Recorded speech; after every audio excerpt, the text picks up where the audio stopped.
Hi, everybody. So, for those of you who follow my channel, we're going to do something a little bit different. I was trying last night to do a live demo on Facebook, and it just did not work. I'm going to be making a little tasseled earring. Now, you could use this as a pendant. You could use it as a charm. I'm going to make a little tasseled earring this morning. And it looks like the sun is going to just be a pain in the keister. These little cones I call them my tiny cones, and I make these. They're glass lampwork beads, and we're going to make a pair of earrings this morning. We're going to need a few things. We're going to need some seed beads, and these are size 8 seed beads. We're also going to need some size 11s. And with seed beads, the bigger the number, the smaller the bead. So size 8s are a pretty good size, and the reason we need size 11s is to make sure that the size 8s don't slip over the knot of our cord.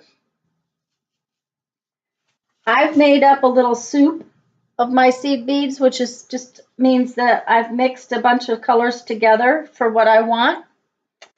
We're going to also need some waxed linen, and this is 3-cord waxed linen, which means that there are 3 strands twisted into one cord. I happen to like this size. It goes through size 11, but it has a nice knot when you make that. And I save all my little pieces from my projects, so we're going to use a little scrap. We're not going to take something off of the spool. We're also going to need some round nose pliers. They're conical shaped, I think this is what you say. This is my favorite pair, but they're cheapy ones. I've had them forever. I have no idea where I got them or when I got them. But if you notice that you can see between the tips, they shouldn't be like that. They should actually be like this pair where you can't see between them. But I just like this pair better, and for some unknown reason, this pair, even though they're more expensive, have a habit of twisting. They're not as heavy. So this is a pair of wire cutters. They're called micro flush cut wire cutters, and the biggest and the most important thing is to look for a pair of wire cutters that cuts clear to the tip. You want to be able to really get in there all the way, and when my tips get messed up, I just throw them out. We're going to need a pair of scissors and some wire. This happens to be artistic wire, which is silver plated. It's silver plated copper. It's 22 gauge. 22 gauge with anything like that works just fine. You're not going to need a lot of it. We're going to need ear wires. These are just called French hook ear wires. I use surgical steel ones.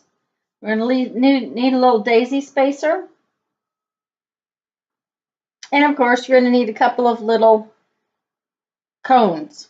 Now, these are, like I said, lampwork glass cones that I happen to make. I also use this nice big straight pin. You can use those T-pins from the office supply store. This one happened to come from the sewing store. I would never sew with one of these, but they work real well for what I'm going to do with it.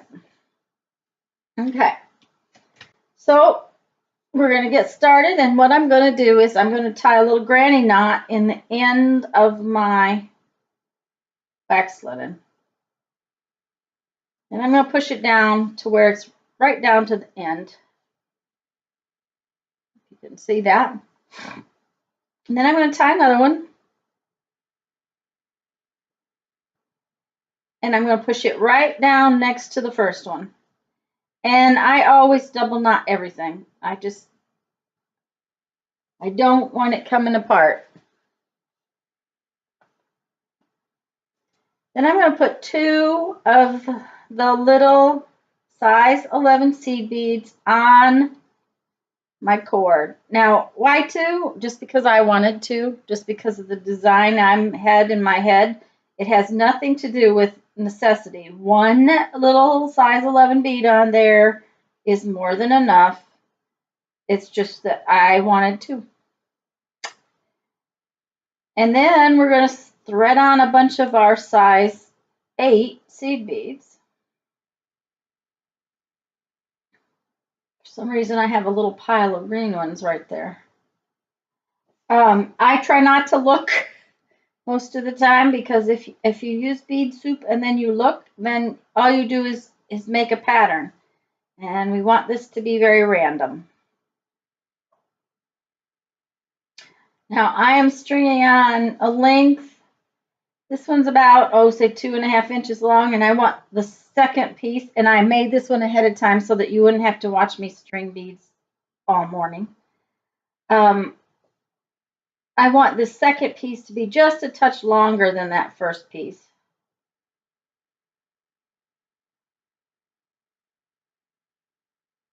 So we're going to push all the beads down to one end. And okay, I want just a couple more.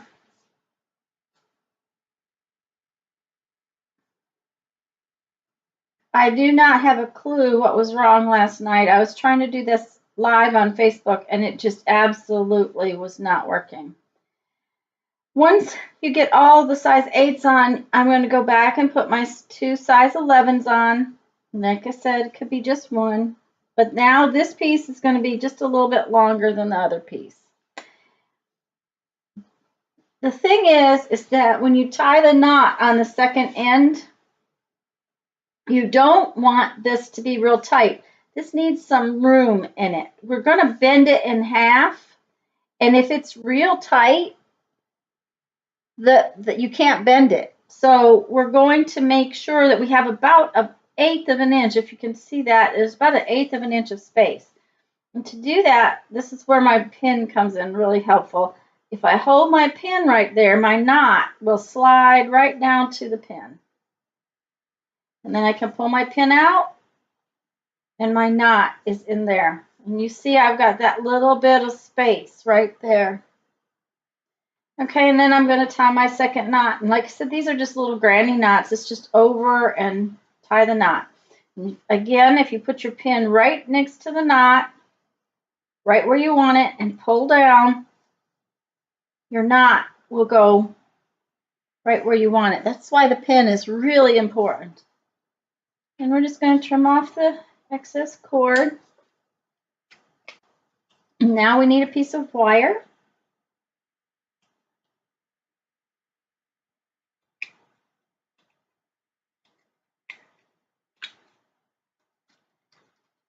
And for those of you who tried to watch this last night, I'm sorry that that the live did not work. I do not know what was going on. I have no idea. Okay, so we have a piece of wire, and don't short yourself on wire. Don't short yourself on cord. Anytime you're working with something, if you make it too short, it makes your life miserable, and it's not worth it. You know, I know the things for some that wax linen is expensive, but it's not as expensive as your time. Okay, so now what we're going to do is we have hold of this wire, and we have between the tips of our pliers, and we're going to bend it, and they call that breaking the neck, and it's going to turn into a 45-degree angle. Oh, shoot. Let's try that. Can you see that angle in there? Aha. Okay. So now we're going to get hold of this again. Let's see. I got to get hold of it in the right way. Okay.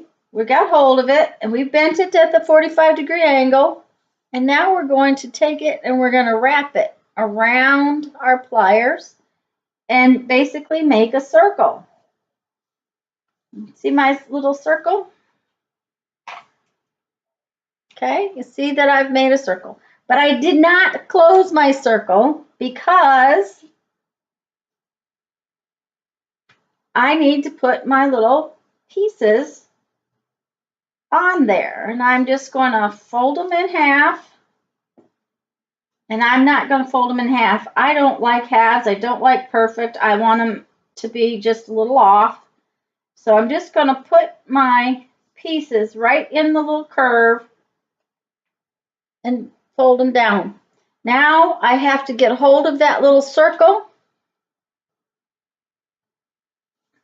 And I need to wrap my piece of wire very neatly around that little circle, around the other piece. And that closes up my circle. And that's going to hold these in. They're not going to come out. You can pull on them and they're not going to come out. And we're going to clip off the wire. Now you need to be careful not to cut your cords and not to flip your wire. If you didn't notice when I cut that wire, I held on to the piece. If you cut a piece of wire without holding it or without at least making it go face down towards your table, it's going to fly, and that's not a good thing. It can hit somebody or hit you. Okay, now I didn't get my cutters in there real good because I'm talking and doing things at the same time. So I'm going to